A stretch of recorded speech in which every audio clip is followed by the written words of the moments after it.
Ang Quanzhou o tinatawag ring Quanzhou Emporium of the World in Songyuan, China ay isang lungsod sa Fujian Province sa bansang China. At sa ika-44th session ng World Heritage Committee ay isinama ang lungsod na ito sa UNESCO World Heritage List. At dahil dyan ay binisita ito ng RSP. Ano-ano kaya ang tourist spots o heritage sites na binisita dyan? Let's all watch this.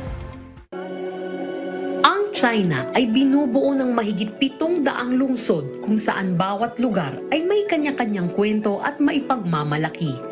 Isa na dyan ay ang Quanzhou na kilala sa kanilang kasaysayan at mayamang kultura.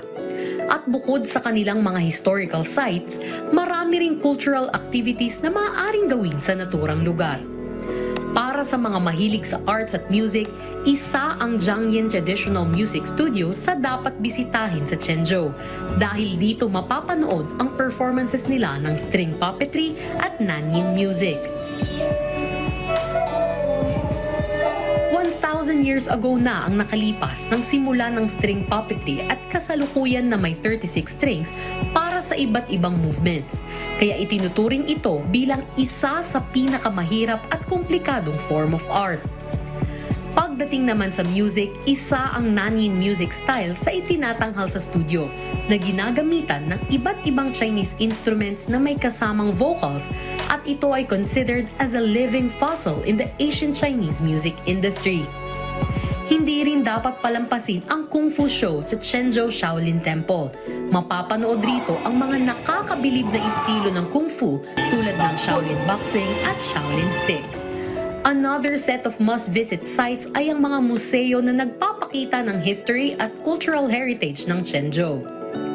Isa na dito ay ang Quanzhou Maritime Museum na naglalaman ng mga artifacts na nagpapakita na ang city ay ang sentro ng overseas trade at may mahalagang papel bilang starting point ng Maritime Silk Road kaya ito ay kasama sa UNESCO World Heritage List. Isa pa sa ipinagmamalaki ng Quanzhou ay ang Intangible Cultural Heritage Museum, kung saan makikita ang iba't ibang klase ng handicrafts tulad ng paper weaving, wood at puppet carving na malaki ang kontribusyon sa kanilang kultura at mga tradisyon.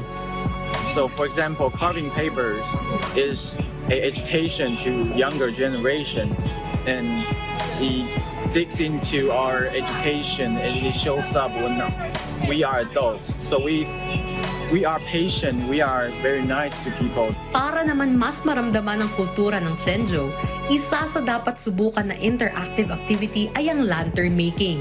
Ito ay itinuturing bilang trademark ng Chinese culture at may mahalagang papel sa mga pagdiriwang. Sa ngayon, iba't ibang kulay, patterns at material na ang ginagamit sa paggawa ng lantern at patuloy ito na umuusbong bilang parte ng kultura at identidad ng China. Isa pa na hindi dapat mawala sa bucket list ay ang pagbisita sa Xunmei Ceramic Cultural Life Pavilion. Dito ma-experience ang ceramic making na ituturo from scratch gamit ang clay at ceramic painting kung saan walang limit ang iyong pagiging creative.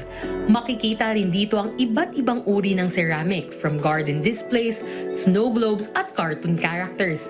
Kilala ang Quanzhou bilang isa sa pinakatanyag pagdating sa pottery production at minsan na rin ito naging one of the 3 ancient capitals of Chinese porcelain. Ilan lamang yan sa mga dapat bisitahin at gawin sa Quanzhou.